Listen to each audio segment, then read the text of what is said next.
হবে পূর্ণ রাতের মোলাকাত। রমজান মাস আসলে আমাদের টিকটকারদের উৎপাত আসলে খুব বেশি বেড়ে যায়।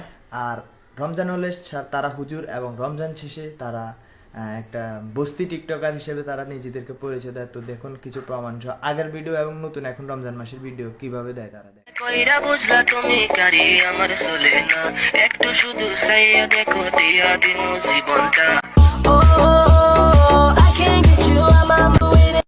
রমজানের আগে তার ভিডিওগুলো হচ্ছে দেখেন কিভাবে অশ্লীল ভিডিও করে টিকটকে ছড়িয়ে দিচ্ছে এবং টিকটক এবং সামাজিক যোগাযোগ মাধ্যমটি কিভাবে বিশ্রীভাবে মানুষদেরকে বিশৃঙ্খলা সৃষ্টি করতেছে।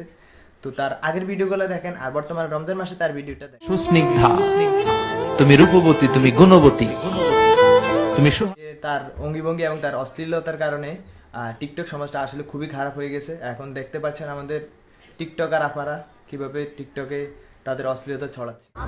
তারা আবার নিজেদেরকে কন্টেন্ট ক্রিয়েটর ভাবে। ভাই ওদের জন্য একটা কাজ